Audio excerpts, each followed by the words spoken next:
Welcome to Book Club for Movies, everybody. It's the week of July 8th. I'm Ryan Miller, and this is a bad idea, Matt Amberg. This is definitely a bad idea. A bad idea. That's no quote from the movie, because I think I had like 4 words to choose from there, so I'm just going to skip that entirely. And we're going to lead with how bad of an idea this might be. On Book Club for Movies this week, where we watch a movie and we talk about it, you can join the conversation. Hashtag TM, just the trademark. That's right. Hashtag ad. I don't remember, by the way, does the podcast at Book Club for Movies, does that come to our emails, or do we actually have to check that? No, it's... I mean, we get so many emails that you want to make sure this isn't a case of forgotten completely about it. So, yes, it forwards to the... I think you might want to cut this out. Okay, it's cut. Or leave it wide in. That's not a phrase. It is now. Wide in? That's right. Vaguely threatening. It is. This week, gosh, man, could just choose an easy one this week, could we, Matt? Once again, all an accident. Every movie that is coming up in the next for this whole the first 5 movies I have put together on this schedule, I believe it was 5. There was no planning behind it. It was random movies off of a list that I have. Yeah. And the fact that the first 2, we've mentioned this, were Shane Carruth movies, Primer being last week. Complete chance, sure, yes. Dumb luck, as it were. I had no idea Upstream Color was his follow-up movie, like 11,000 years later. Yeah, on the bright side, spoiler for the movie we're doing next week, Sunshine's going to be a breeze. That's for some light, airy fare like sunshine. Don't worry, it's going to break up the following week when we hit Flash Gordon. It all will just be... Oh, we back to Flash Gordon? It'll be a downhill ride, the best kind. So, okay, why I say that. Number one, I don't know how much time I have. Are you okay? I mean, none of us know how much time we have, really. But for this show, I definitely don't know how much time I have. So this is a bad idea, because if we want to move quickly on a movie, I can't imagine this is the one. Or it is. I don't know. Sure. Bad idea. I have an idea. Okay. Do you have more of an idea, or No. I was going to throw to your synopsis. Okay, great. That was my idea. What that is. Here we go. Okay. Here's the synopsis. Upstream Color coming at you in an hour and 36 minutes. Written and directed by Shane Carruth, starring Amy Seimetz, Frank Mosley, and Shane Carruth. Here is your Book Club for Movies synopsis for Upstream Color. This may be my best one yet. I'm expecting just a 5-minute pause, honestly. It's right. If you can't see it, but there's an orchid opening up right now. That's your synopsis. That's pretty good. That's pretty, like De Niro face. That's pretty good. Okay. Okay. This is a tough one, because it's a great start. This is not. Upstream Color. Here we go. From the person who brought you the mind-bending time travel film Primer comes Upstream Color. There are bugs that go into people, and then pigs, and then become orchids. What does it all mean? What did I just watch? Help me! And that is your synopsis. That is literal. I have that literal. That is actually what is written down, like word for word. Great.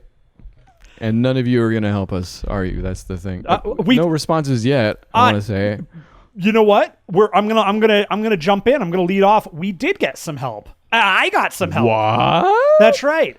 I should check Twitter, you say? No, you definitely should not check. Well, I mean, you could ask. You could try to talk to my wife. She might be on Twitter. I don't think so. You're bringing in the ringer. Okay, yeah. So the ringer. A little bit of history. I mean, I had seen Primer. We had both seen Primer. Both enjoyed it. Yes. Listen to last week's show. We enjoyed it the second and or third time around even more. And I don't know, future me and past me were coming in. Yes. We're still enjoying it, if you think about it. And I do all the time. Yes, you have to. Upstream Color, neither one of us had seen. I knew it was Shane Carruth's follow-up. Mm-hmm.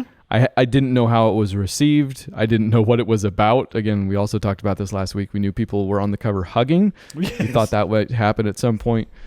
Spoiler alert. It happens. It does. And spoiler, I think, we often say movies can't be spoiled. We often say we're going to spoil it anyway, even if it can be ruined. Guess what? This week, we're going complete opposites here. I think spoiling this movie might help people. I wish it had been spoiled for me before I watched it. That's man. Okay. I Exactly. And not to get too far off track, you're bringing in the ringer. We both watched this right before. We just talked about how, oh boy, apparently your wife Beth understood everything about it. Apparently, so I admit this. I watched that movie and I understood aspects of it. I knew what they were doing. Like, yes. I knew what he was doing. But that's going a bit far. Okay. I knew what he was doing in terms of what is happening to that character at that exact moment. I understand. Okay. From a visual perspective, I see what's happening and I see how...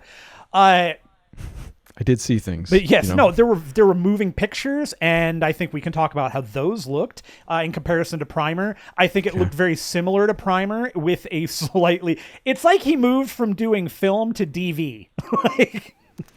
I don't know if that's true or not. But in reverse. Like we talked about how we liked Primer in spite of all its weird color grading and lack of skill, it seems, in some ways, while extreme display of skill in others. But it looked kind of crazy still. Like, even if you like that, it looked a little nuts. The Upstream color looks gorgeous. Like, I didn't have any problem with any of the choice. It looks like a professional film. Yes. I just mean in terms of like he has a look. He has a look to his movies, and it's not as grainy or as noisy as Primer, but it still has some of that feel to it. Lots of shallow focus, lots of... Yeah. I mean, he's incredibly adept, I think, when it comes to that. Primer, I think we do need to compare it with Primer, but Upstream color is a definite refinement of stuff you could tell he was going for, or just inborn talent that he has, the talent that he has as a director. Like, it's on full display here, for sure. It's a better constructed... that's a loaded term. It's an evolutionary movie. That's also a loaded term, but I don't. No. It's evolutionary for him, but I also think that one of the considerations that has to be put in here is the finance effect. Money, yeah. He goes from 7K to, I don't know how much this was, probably 70K. Well, we know Primer made. That's true. Yeah, Primer made 800,000. So right. I mean, this had to be a couple 100,000, I would imagine, maybe $1 million. He says, I have the Wikipedia up because if you don't, what are you doing with this thing? He spent $50,000 on this movie. There you go. And it shows. I mean, from $7,000 to $50,000. Yeah, that's a slight difference. But I walked away from the movie understanding or getting parts of it, but it didn't click for me. The whole picture just was not. Now, the story didn't click for you, or literally everything? Like, it didn't. No, like I like the movie. In spite of me not understanding it, like, I just didn't. Other movies I pick up and I understand it, and it all clicks for me. I understand all the symbolism. It all makes sense. This is one of those movies that maybe I was just in the wrong state of mind. I don't know. I have no idea. I don't think so. No. I mean, I legitimately, though, I like nothing. It didn't. I knew what I was seeing. Like I said, I see how it threads to a point, but there was other stuff that connected it all that I just did not pick up on. And Beth was like, we were just talking about it just before we started recording. She was like, "How did you not get this? Like, it's this and this and this." And she's doing. I'll tell you how. And I'm like, I don't know. And she's like, I love that movie. That movie clicked for me so Do you quickly. know me? How did I not get something? Right, exactly. I'm like, how long did we date for? You are my ex-girlfriend after all. Again, in comparing it to Primer, you watch that movie, even if you don't understand the chronology, you know it's about a time machine. You know roughly what happened. You have a rough outline coming out of Primer. Coming out of Upstream color, I needed an answer key. Let's put it that way. Yeah, right? No, I straight up, I think I mentioned this. I had to go to the Wikipedia. I had to read how it was being written and described, like pointed out. And even that, I don't think has everything in there. No, but it helped me understand it. It helped it click for me. Well, and this is a movie where everything doesn't exist but in Shane Carruth's head. right? Like, and in interviews with him, Yeah. he's not terribly forthcoming because he shouldn't be, honestly. Like that, like if he sat down and was like, oh, the pigs mean this represents this, and this represents this, and here is the answer key, the movie loses a little bit something in that, right? Like, Sure. if you look at any of the reviews, and it's all throughout the Wikipedia as well, they put in reviews in there. Terrence Malick comes up a lot. Let's put it that way. Saw right? that, yeah. So there is no absolute answer.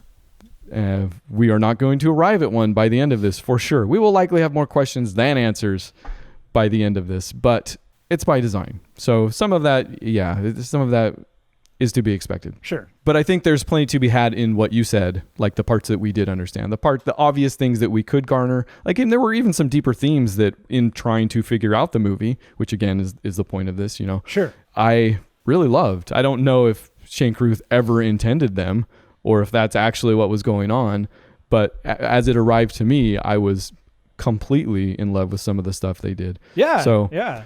It'll be interesting to see what happens. It'll be interesting to see how far we get into anything here. And again, I don't know how much time we have. So you said you had a jumping off point, it seemed. Or did I just mow over it?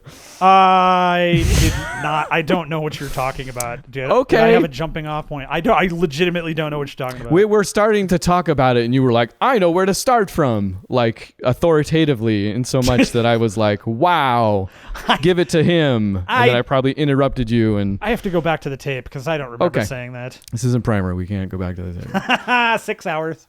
Okay, well, let's start at the beginning then, because I'm in a box. One of the stark differences between this movie and Primer is the lack of dialogue. Primer, while yes, telling a visual story and quite interestingly, did a lot with its dialogue, with its tech speak, with even just the humanity, the way those two characters talked. Like Shane Carruth and whoever did Abe aren't like the best actors in the world, but they kept it relatable. They kept it pretty down to earth type thing, which I think served the movie because it was about this garage invention type thing, Yeah. Accidentally inventing a time machine in a garage. What happens, does. I wish. Put in the effort. I wish. Because I'm in my garage. Oh my gosh, time travel. So there was a moment where I thought, okay, can he do the same thing? Because the images are still disjointed, much like the dialogue was in Primer. So I'm like, okay, in a lot of ways he's doing the same thing, but can he do it as cohesively as Primer did without any dialogue? Can he do it visually? Yeah. Which I think sounded like a tall order at the time, until pretty quickly you're like, yeah, he probably can do that. And then you get through the movie and you're like, I think he did that. Yeah, I think he did that. But I'm not real sure. Also, I'm not. Anything's possible at this point. I'm noticing a theme.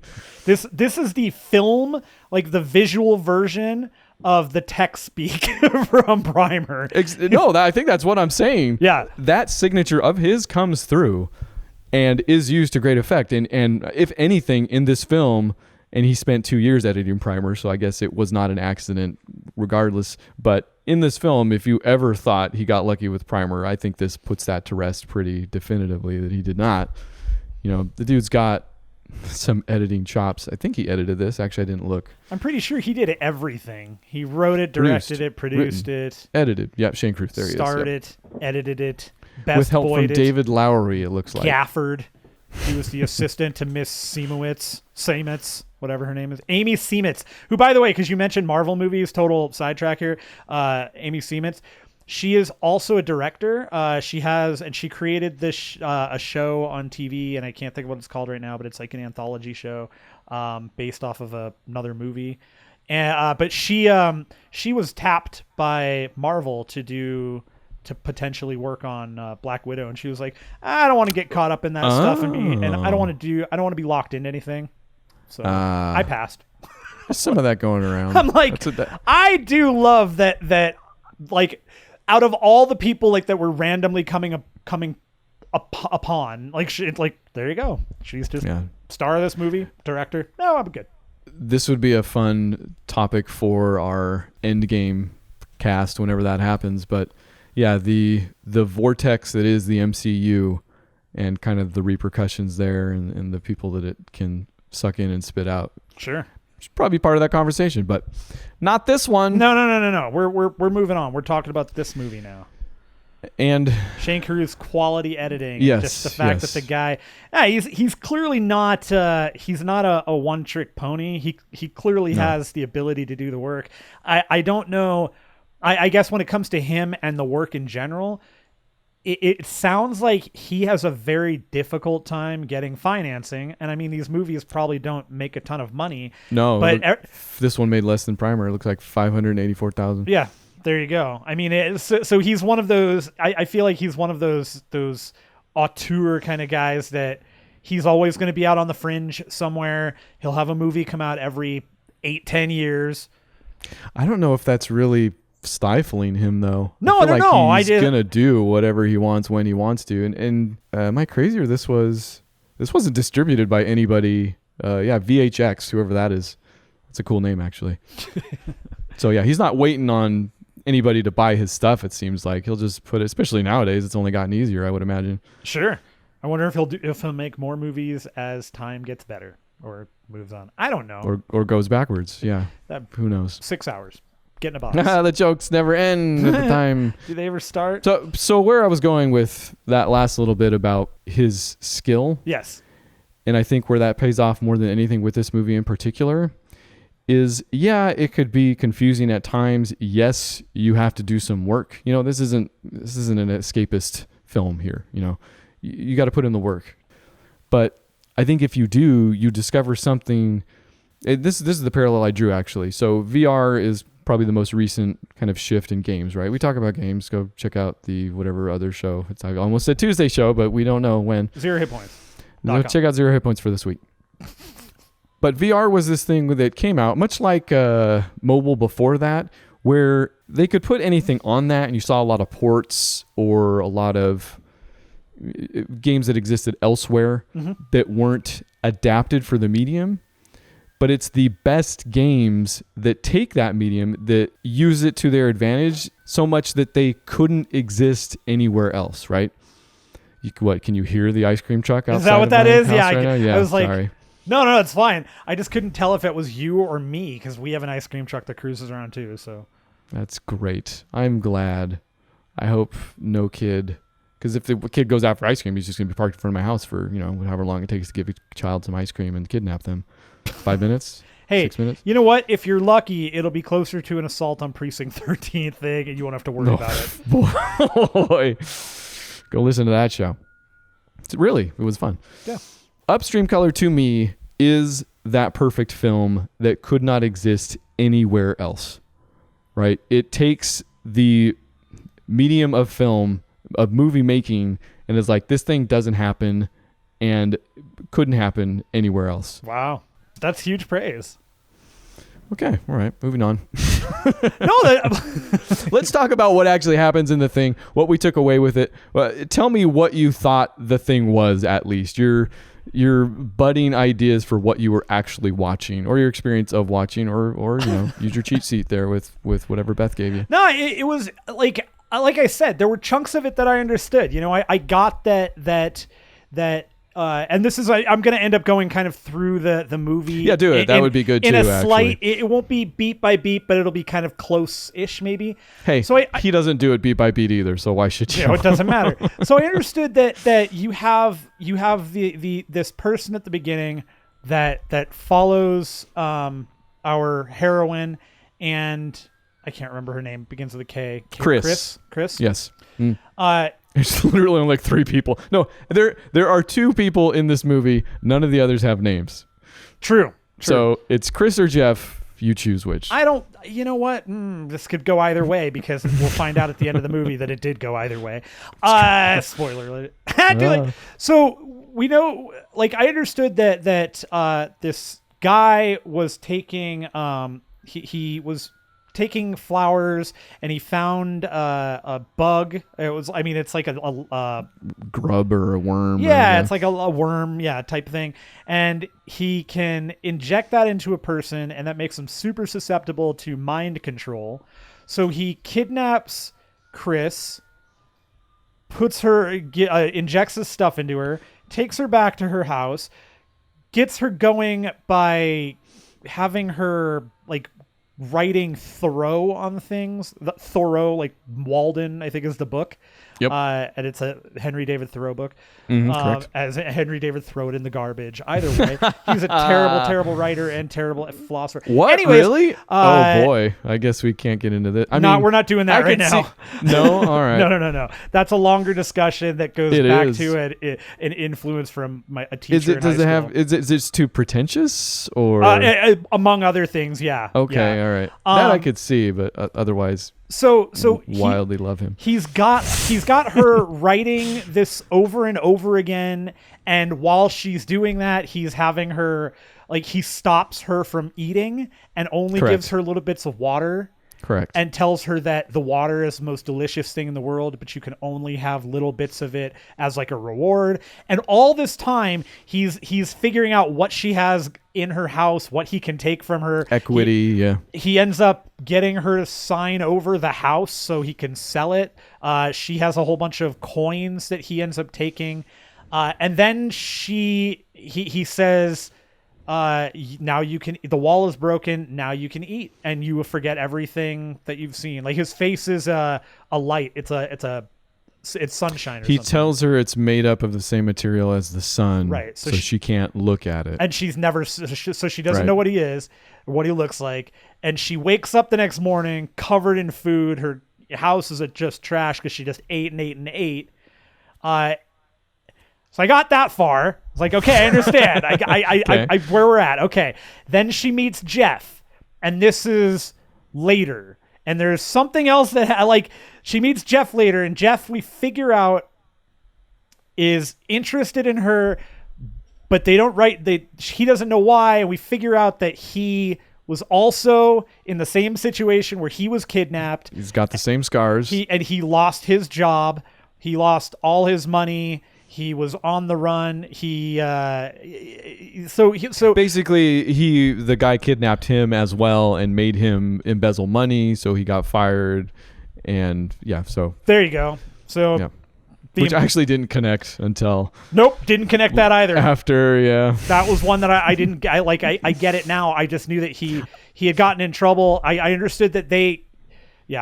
I understood that they had the same scars that they went, which we should mention. So the bug turns into like a tapeworm looking thing that you can see crawl underneath the skin and stuff like that.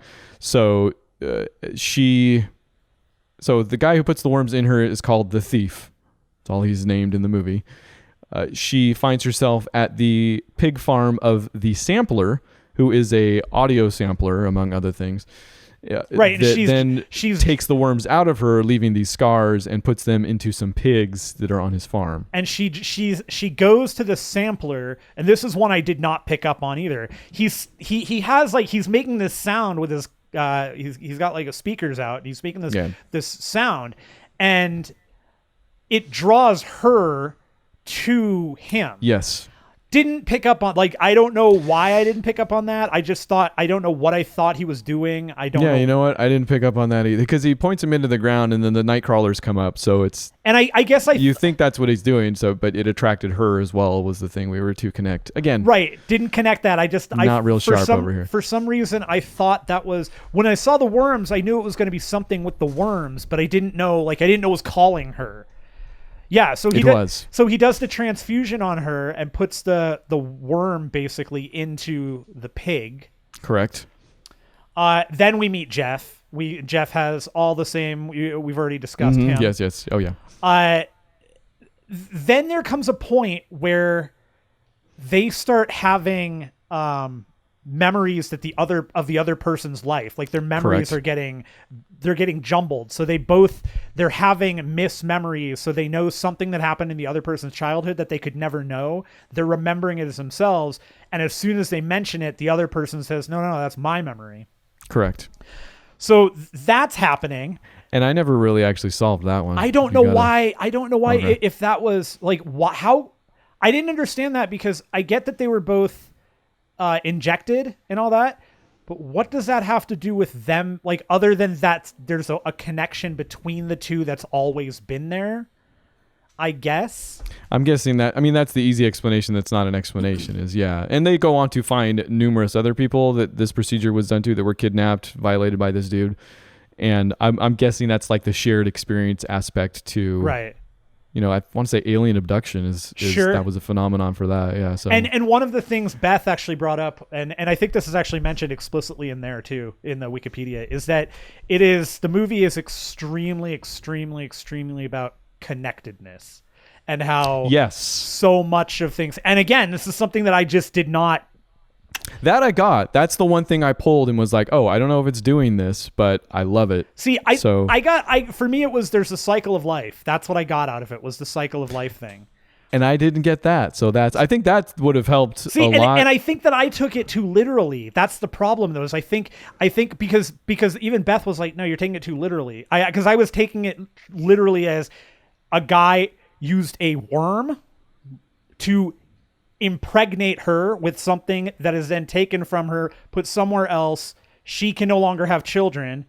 So the cycle continues with the piglets get tossed into the river.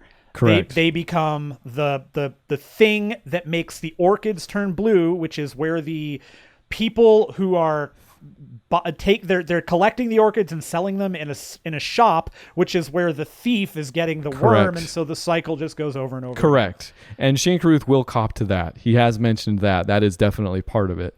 So before we blow past it, the one thing that did touch me was there was a moment during their relationship, because she is obviously affected by her abduction. Like, even though she appears to not remember it completely, she does exhibit all of the signs of someone who's been violated in that way.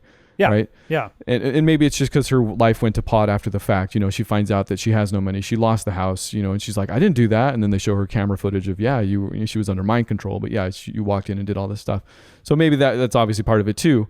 But there was a part of the movie where they did come together, and he seems a little less damaged than she is, but he's obviously not perfect. And in coming together, they dealt with things together. But it was that moment where they're trying to basically recover or find love in recovery, maybe. There was a moment where, towards the end too, she apparently starts going off on her own to a pool where she picks up rocks from the bottom of the pool while she's quoting Thoreau. Right. The book that she was forced to read while she was abducted. She doesn't know why. Who even knows how she gets there, I guess, is the thing. I get the feeling he doesn't know either. He was finally able to find her and recognizes what she's saying, even though he doesn't understand, why she's picking up rocks. I don't understand why she was picking up rocks at this point. I think the point to it was that from then on out, he goes and gets a copy of the book. He starts reading it with her as she's quoting it. Because at first when he gets there, she won't even look at him. He's not even there. She's just doing her thing, right? Yeah, He gets the book. I think he throws the rocks in the pool also, right? He basically completely facilitates what she's doing to the point where it helps them solve the mystery, but it also helps her recover. I thought that moment right there was fantastic. And I got that. Like, that arrived at me just for its humanity, I guess, maybe. But there was also a quote from the review of Mark Olson for LA Times. It says, Upstream Color is in part about the mutual psychosis that can be an essential part of romance. Sure.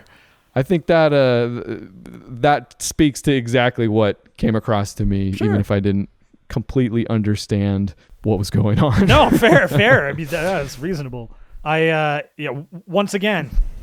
No, didn't come. No, it was just like but you understood what was going on in that scene. Yeah, I think but for me, the scene was it was like, I guess I didn't think of it as him helping her recover so much as, again, I went into this way too literally, and it was less of a I'm helping you get better, more of a we solved a mystery. Like that's what it was to me. Was she more of a Scooby-Doo type? She snaps out of it because now I get it. Not because that was a good moment too, though, when she does look up at him and make eye contact. Like, yeah, that was great because that's what for me it was. That's what I read was there was that they both had that spark like at the same time because the shared experience thing, like you said, click. Right.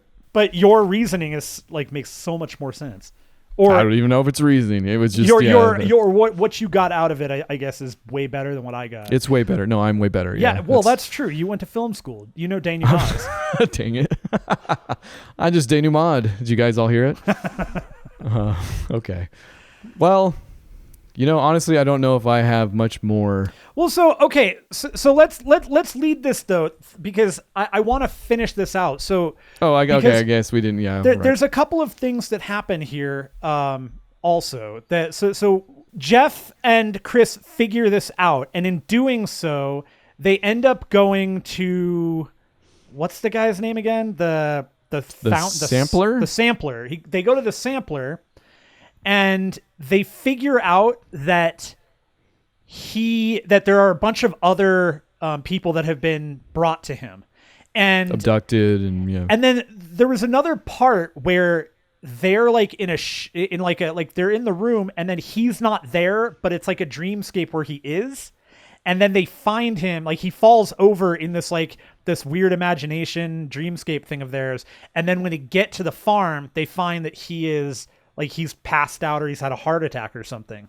But he's still alive. He's had a heart attack in the vision, but she has shot him at the farm. Right. Okay. That's why he exists in so many spaces too. Because earlier they show him like behind people and like in social settings where you get the feeling nobody knows he's there type thing. Did not notice that either. I mean, you probably did, but but there's also scenes where he's walking around the farm. And people are talking to him, and he's talking about like farm stuff for the pigs or something. I mean, I'm sure it's much more pointed dialogue. My son just walked up. Hi. Hi, Gray. How are you doing? Good. What did you think about Upstream Color? Microphone? Yeah, that's my microphone. What did you think about Upstream Color?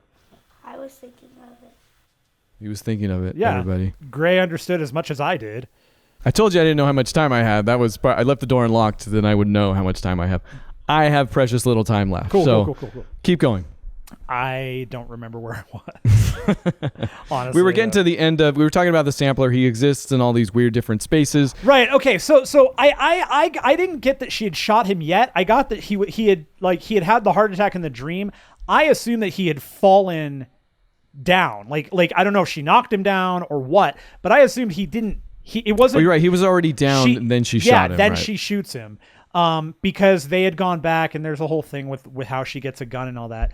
But they find out there's other people that have been abducted. So they end up sending all of these people copies of the book, the Walden book, or the Thoreau book, and they all figure out that they need to come to this farm, and they all show up, and that's kind of the moment where they realize what's going on and what happened to all these pigs, and so they decide we are going to fix all this, and they decide the cycle is broken. Yeah, they're breaking the cycle. And then we also find that as earlier we've learned from a car accident that Chris can no longer have children. It's implied that she can't have babies. That taking care because of the cancer that she didn't know she had, though. Right. Well, she finds out because when she gets into the accident, she's bleeding from that region. And gotcha. Forgot about that. Yeah, and then they find the cancer, which with our powers combined, we make a complete movie. Yeah, we're like the Wonder Twins, except we're both water. Very little wonder. Yeah, we're both Zan. But then she takes it, like she takes up the pig, and she realizes that while she'll never have the baby, that connection, she can still have this kind of connection, and then.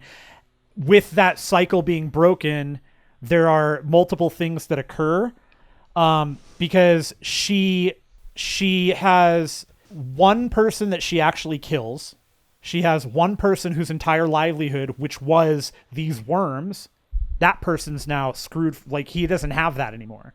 The thief? The thief doesn't have the worms anymore because the But he's the bad guy. Right. But what I'm saying, no, there's a cycle that part of the cycle that's being broken here is that what she has chosen to do. Like this is what Beth was getting across, was that this was a movie very much so about her. Yeah. Her being controlled. Every person in the movie except her is a man, and they're all controlling her, making her do things. And at the end, she ends up coming out on top because she kills the person that's creating the orchids that caused the cycle in the first place. Right. So she kills that guy. Which stops the pickers who in the Wikipedia is referred to as benign.